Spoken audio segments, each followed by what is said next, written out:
नमस्कार छात्रों, मेरा नाम है दीपिका शर्मा और हम पढ़ रहे हैं आपकी पाठ्य पुस्तक सुप्रभातम संस्कृत पाठमाला कक्षा 8 का पाठ 4 जिसका नाम है सद्विचार। इस पाठ को पढ़ने से पहले यदि आपको मेरे द्वारा पढ़ाया हुआ पाठ समझ आता है, अच्छा लगता है तो प्लीज़ मेरे चैनल को लाइक, शेयर एंड सब्सक्राइब ज़रूर करें। साथ ही बेल आइकन को ज़रूर प्रेस करें जिससे आने वाले पाठों के बारे में आपको जानकारी हो सके। ये जो पाठ है ये प्रश्नोत्तर सहित है, तो कृपया ध्यान से सुने और देखें। अंतिम में हम प्रश्नोत्तर हल करेंगे।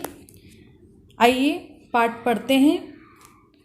शांति तुल्यम तपो नास्ति न संतोषात् परम सुखम न तृष्णायाः परो व्याधि न च धर्मो दया परा। जो ये पाठ है सद्विचार, सद्विचार यानी अच्छे विचार, अच्छी बातें, अच्छी सोच, पॉजिटिव थॉट देता है। ठीक है, सकारात्मक विचार। तो जो ये पाठ है ये नीति शतक ग्रंथ से लिए गए श्लोक हैं। नीति शतक को बनाने वाले राजा भर्तृहरि हुए और भर्तृहरि ने क्या राजा थे, लेकिन तपस्या करने के लिए एक वन में चले गए। वैराग्य उनमें उत्पन्न हुआ, वैराग्य जागृत हुआ, जिसके कारण वो भक्ति पथ पर आगे बढ़े और उन्होंने वहीं पर कई ग्रंथ बनाए। श्रृंगार शतकम, नीति शतकम, इस तरीके के कई ग्रंथ बनाए। उसी नीति शतक में से ये श्लोक लिए गए हैं। नीति कहते हैं नैतिकता, मौलिक जो मॉरल वैल्यूज़ होती है, नैतिक मूल्य होते हैं, उनके बारे में बताया है कि मनुष्य को किस तरीके से रहना चाहिए, किस तरीके से अपना जीवन जीना चाहिए। तो आइए पढ़ते हैं। शांति के समान तप नहीं है, शांति के समान तप नहीं है। शांति तुल्यम तपो नास्ति, शांति के समान तप नहीं है। न संतोषात् परम सुखम, संतोष से बढ़कर के सुख नहीं है। जो आप संतुष्ट हैं जीवन में, चाहे कितना ही हमारे पास में हो, संतुष्टि ना हो तो सुख नहीं होता। यदि आप अपने जीवन से संतुष्ट है, जो आपको मिल रहा है आप उससे खुश हैं, तो आप इसका मतलब सुखी हैं। न तृष्णायाः परो व्याधि, और लोभ और लालच से बढ़कर के कोई रोग नहीं है। जिसके मन में लोभ और लालच है तो वह रोग है। क्यों?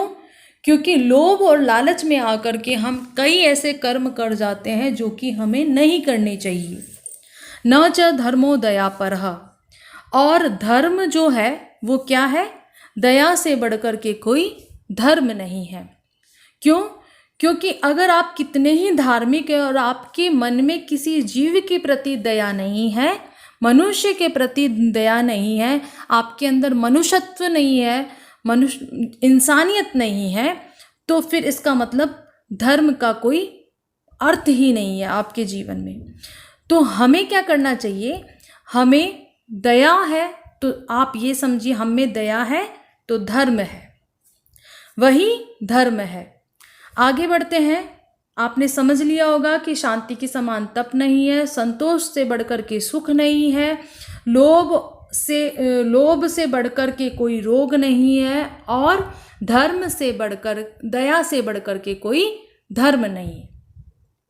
संपत्तौ च विपत्तौ च महतामेक रूपता, उदये सविता रक्तो रक्तश्चास्तं गते यथा। जिस प्रकार उदय होते हुए सूर्य का रंग क्या होता है? लाल होता है। उदय सविता रक्तो, पहले मैं इसी अर्थ, नीचे से अर्थ शुरू कर रही हूं। जिस प्रकार उदय होते हुए सूर्य का रंग लाल होता है और रक्तश्चास्तं गते यथा, और अस्त होते हुए, च अस्तम, अस्तम देखो यहां पर लिखा है च धन अस्तम चास्तम, अस्त होते हुए सूर्य का रंग भी लाल होता है। मतलब उदय होते हुए समय, जब उदय होता है, निकलता है, तब भी लाल होता है, और जब अस्त होता है तब भी वह लाल रंग का होता है। उसी प्रकार संपत्तौ च विपत्तौ च, संपत्तों अर्थात सुख और दुख में महापुरुष एक समान व्यवहार करते हैं। किस तरीके से?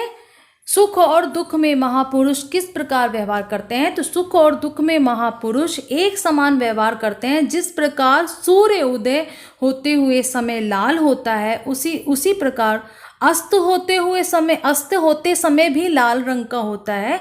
उसी प्रकार से महापुरुष होते हैं। ये नहीं कि सुख में सुमिरन सब करे, दुख में करे ना कोई।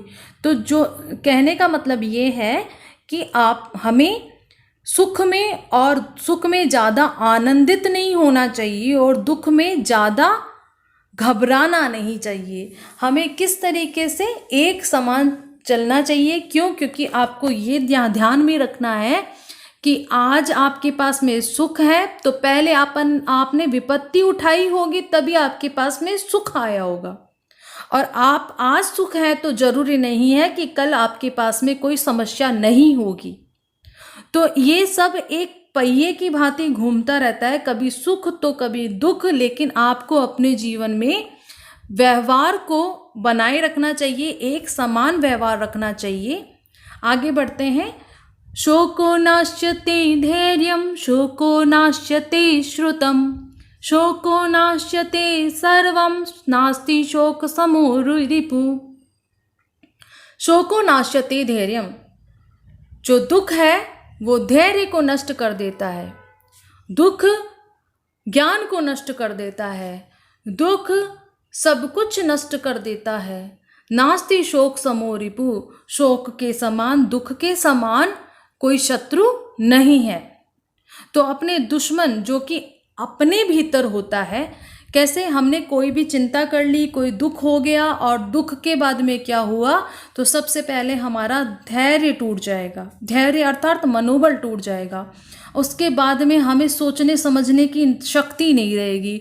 हम ज्ञान रहित हो जाएंगे। श्रुतम यानी ज्ञान को नष्ट कर देता है। हम चाहे कितने ही पढ़े लिखे हों, लेकिन जहाँ हमारे ऊपर दुख ने अटैक कर दिया, कष्ट ने चिंता ने अटैक कर दिया, तो हमारा मनोबल टूट जाएगा। मनोबल के बाद में ज्ञान नष्ट हो जाएगा। ज्ञान के नष्ट होने पर सब कुछ नष्ट हो जाता है, क्योंकि सोचने समझने की जब शक्ति नहीं रहती तो हम गलत कार्य करने के लिए तत्पर हो जाते हैं। इसी कारण कि शोक के समान, चिंता के समान कोई शत्रु नहीं है। शत्रु यानी दुश्मन। चिंता के समान कोई भी दुश्मन नहीं है। तो इस चिंता या दुख को अपने ऊपर हावी ना होने दे। ये दुख और सुख है, आते हैं और जाते हैं। तो इसी क्रम में आगे बढ़ते हुए, न कश्चित कस्यचिन् मित्रं, न कश्चित कस्यचित् रिपु, व्यवहारेण जायन्ते मित्राणि रिपवस्तथा। न कश्चित, न कोई, न कश्चित अर्थात न कोई, कस्य किसका, न कोई किसी का, मित्र है, चिन मित्रम, कस्य चिन मित्रम, च कस्यचित धन, च मित्रम। तो न कोई किसी का मित्र है, न कोई किसी का शत्रु। कस्यचित रिपु, ठीक है। जो द में द्र बन रखा है उसी में रिपु है, ठीक है। न कश्चित कस्यचित् रिपु, कहने का मतलब ना कोई किसी का मित्र है, ना कोई किसी का शत्रु है। व्यवहारेण जायन्ते, व्यवहार से ही पैदा होते हैं। जायन्ते जन्म लेने के अर्थ में, जायन्ते धातु है। तो ना कोई किसी का मित्र है, ना कोई किसी का शत्रु है। व्यवहार से ही जन्म लेते हैं। मित्र और शत्रु व्यवहार से जन्म लेते हैं। आपका व्यवहार किसी के लिए अच्छा है तो वह आपके लिए अच्छा है, वो आपका मित्र है। आपका व्यवहार किसी के लिए खराब है या किसी का व्यवहार आपके लिए खराब है तो आप एक दूसरे के शत्रु हैं, दुश्मन हैं। और पैदा होता है, जब बच्चा पैदा होता है, जन्म लेता है, तो क्या वह अपने मित्र और शत्रु बना करके लेकर के आता है? ऐसा नहीं है ना, ऐसा नहीं होता। उसके कोई दुश्मन नहीं होते, कोई मित्र नहीं होते। हम अपने व्यवहार से मित्र और शत्रु बनाते हैं। तो इस श्लोक का ये अर्थ है। इसका मतलब ये निकलता है कि हमें अपने व्यवहार को हमेशा कोमल बनाए रखना चाहिए। पृथिव्यां त्रीणि रत्नानि जलमन्नं सुभाषितं मूढ़ै पाषाणखण्डेषु रत्न संज्ञा विधीयते। पृथ्वी के 3 रत्न हैं। अब 3 रत्न है, कौन कौन से रत्न हैं? लेकिन 3 रत्न है जो कि है जल, अन्न, सुभाषितम। जल है जलम, अन्नम, सुभाषितम, अर्थात जल पानी, अन्न जो हम खाते हैं, खाद्य वस्तुएं, और सुभाषितम। सुभाषितम अर्थात अच्छा बोलना, मीठा बोलना। तो ये 3 प्रकार के रत्न हैं। लेकिन क्या करते हैं जो मूर्ख हैं, मूर्खों के द्वारा पत्थर के टुकड़ों को रत्न के नाम से जाना जाता है या रत्न के नाम से पहचानते हैं। अब देखिए रत्न क्या है? रत्न है जो समुद्र में से जो हमें पत्थर के टुकड़े मिलते हैं वह रत्न होते हैं और बड़े कीमती होते हैं। तो पृथ्वी पर वो रत्न नहीं है। रत्न क्या है? जल है, अन्न है और सुभाषितम अर्थात मीठा बोलना है। क्यों? क्योंकि जल के बिना हम नहीं रह सकते, अन्न के बिना हम नहीं रह सकते, हमारा जीवन ही सफल नहीं है, हम रह ही नहीं सकते। सुभाषितम और अच्छा बोलने से, एक दूसरे के साथ में अच्छे व्यवहार के साथ में हम रहेंगे। तो ये 3 प्रकार के रत्न हैं। लेकिन मूर्ख जो लोग हैं वो पत्थर के टुकड़ों को रत्न के नाम से जानते हैं। प्रारभ्यते न खलु विघ्न भयेन निश्चयी प्रारभ्ये विघ्न विहता विरमन्ति मध्यः विघ्नैः पुनः पुनरपि प्रतिहन्यमानः प्रारब्धम उत्तम जना न परित्यज्यन्ति। प्रारभ्यते प्रारंभ में ही जो निम्न श्रेणी के लोग हैं वो विघ्न के भय से, कठिनाइयों के डर से, परेशानियों के डर से कार्य ही प्रारंभ नहीं करते। जो निम्न श्रेणी के लोग हैं वह कठिनाइयों के भय से कार्य ही शुरू नहीं करते। दूसरे आते हैं मध्य श्रेणी के लोग। मध्य श्रेणी के लोग कार्य तो प्रारंभ करते हैं लेकिन विघ्न विहिता, विघ्न आने पर छोड़ देते हैं। विघ्न आने पर उसे वहीं छोड़ देते हैं, आगे बढ़ते ही नहीं है। लेकिन जो उत्तम श्रेणी के लोग हैं वो क्या करते हैं कि कितनी ही बार विघ्न बाधाएं, विघ्नैः पुनः पुनरपि प्रतिहन्यमानः, कितनी ही बार विघ्न आए उनसे लड़ते हैं और क्या करते हैं, और कार्य को पूर्ण करते हैं। कितनी ही विघ्न बाधाओं के आने पर भी विघ्नों से टकराते हुए उस कार्य को पूर्ण करने का सामर्थ्य रखते हैं। तो ये बच्चों, ये पाठ हमारा पूरा हो गया है। कहने का मतलब ये है कि वे उत्तम लोग जो होते हैं वो अपने कार्य को पूर्ण करके ही छोड़ते हैं, ऐसे नहीं कि मतलब आधा अधूरा छोड़ेंगे। तो इसी के साथ हम इसके प्रश्न उत्तर देख लेते हैं। श्लोकम पठित्वा अर्थम वदत, श्लोक को पढ़कर के अर्थ बताना है, बोलना है। शांति तुल्यम तपो नास्ति न संतोषात् परम सुखम न तृष्णाया परो व्याधि न च धर्मोदया परः। शांति के समान तप नहीं है, संतोष के से बढ़कर के सुख नहीं है, तृष्णा से बढ़कर के रोग नहीं है और दया से बढ़कर के धर्म नहीं है। तो ये इसका अर्थ है। आगे बढ़ते हैं। पृथिव्याम त्रीणि रत्नानि, इसमें क्या है, विकल्पेभ्य उचितम उत्तरम चित्वा लिखत। आपको उचित उत्तर चुन करके लिखना है।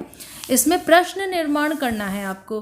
पृथिव्याम त्रीणि रत्नानि सन्ति, तो पृथ्वी किस में, आपको जो डार्क शब्द दिख रहा है जैसे पृथिव्याम दिख रहा है, तो पृथिव्याम त्रीणि रत्नानि, तो पृथिव्याम में क्या है, किसमें 3 रत्न हैं। तो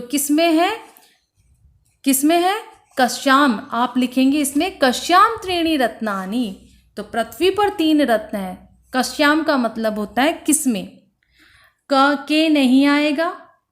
कौन कौन से? कया नहीं आएगा। कया का अर्थ होता है किसके द्वारा, कदा का अर्थ होता है कब, तो ये नहीं आएगा। कश्याम यानी किसमें। आगे है शोक समः रिपु नास्ति। शोक के समान रिपु नहीं है, तो रिपु को शोक के समान कौन नहीं है, तो आप लिखेंगे इसमें कह। प्रश्न निर्माण करने में शोक के समान, शोक समः कह नास्ति, कौन नहीं है, तो कौन नहीं है, रिपु नहीं है। ठीक है। त्रीणि रत्नानि, त्रीणि रत्नानि में विशेषण पद आपको ढूंढना है। तो रत्न जो है वो शब्द है और उसका विशेषण कौन है, विशेष्य का विशेषण है त्रीणि, शब्द का विशेषण है त्रीणि यानी 3 प्रकार की। तो 3 जो शब्द है वो विशेषण है। नास्ति शोक समो रिपुः, इस वाक्य में क्रियापद ढूंढना है, तो शोक के समान, शोक करना। ठीक है, शोक करना ये क्रियापद है, तो इसमें शोक लिखेंगे। एक पदेन उत्तरत, एक पद में आपको उत्तर देना है। धैर्यम कह नाश्यते, धैर्य, धैर्य कौन नष्ट कर देता है, तो कौन नष्ट करता है, शोक नष्ट कर देता है। पृथिव्याम कति रत्नानि, तो कति रत्नानि कितने रत्न हैं पृथ्वी पर, 3 रत्न हैं। केन समय रिपु न अस्ति, किसके समान शत्रु नहीं है, तो शोक के समान शत्रु नहीं है, तो शोकः। केन तुल्यम तपः नास्ति, शांति तुल्यम तपः नास्ति, शांति के समान तप नहीं है। वि अधि, वि धन अधि, तो इसमें बनेगा ई को य हो जाएगा और अ जो है वो दीर्घ हो जाएगा, तो बनेगा व्याधि, व्याधि। सत धन जनः, तो सत का जो त है वो झलाम जशोअंत एक सूत्र होता है, उससे त को ज हो जाएगा और बनेगा सज्जनः। रक्तः धन च, रक्तः धन च में विसर्ग संधि आप बोल सकते हैं, व्यंजन संधि बोल सकते हैं। तो ये विसर्ग संधि है, रक्तः धन च, तो जो विसर्ग है उसके स्थान पर श हो जाएगा, रक्तश्च बनेगा। कस्यचित् मित्रम, तो त को न हो जाएगा, कस्यचिन् मित्रम, जैसा श्लोक में आया है उसी तरीके से हम इनकी संधि कर देंगे। त्यागम कुर्वन्ति, त्यागम कुर्वन्ति परित्यज्यन्ति। यत्र प्राणिनः वसन्ति, जहाँ त्यागम कुर्वन्ति त्याग करते हैं, तो परित्यज्यन्ति। यत्र प्राणिनः वसन्ति, जहाँ लोग रहते हैं, वह मृत्यलोकः। उदार चरितम येषां ते, उदार चरित्र होता है जिनका, उदार चरिताः। ये यथा इच्छा तथा, तो यथा इच्छा तथा यथेष्टम। महान आत्मा येषां ते, महान है आत्मा जिनकी, महात्मानः। यह सुखम एव इच्छति, जो सुख ही चाहता है वह क्या है, सुखार्थी।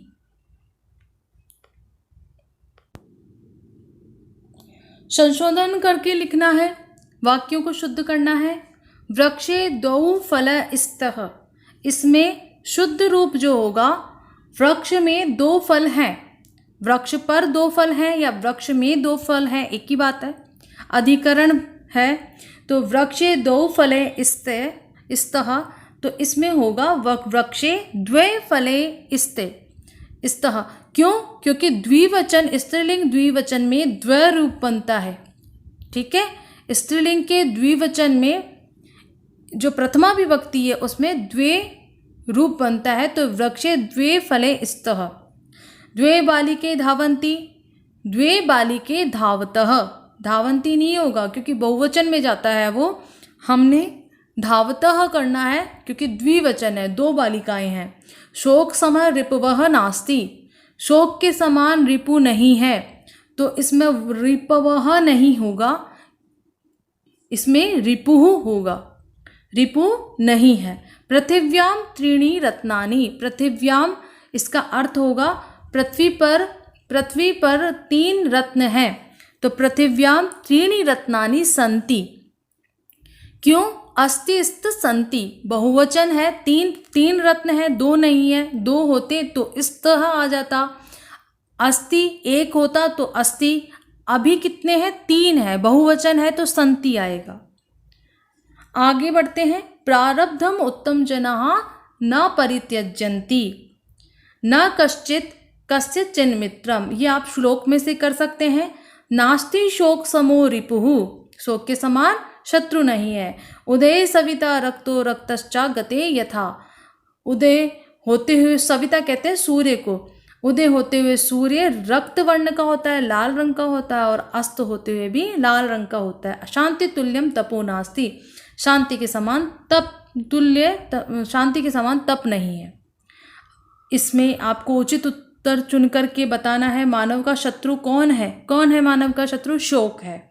महापुरुष सर्वश्रेष्ठ धन किसको मानता है? संतोष को मानता है, धैर्य को मानता है।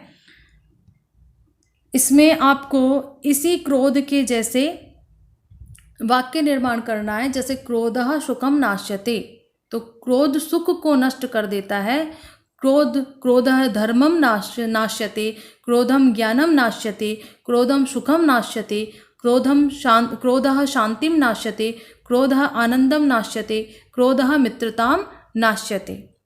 तो बच्चों, ये पाठ आपका पूर्ण हुआ। आशा है आपको अच्छा लगा होगा। इसके अभ्यास प्रश्न उत्तर भी हमने करवा दिए हैं। और धन्यवाद वीडियो को देखने के लिए।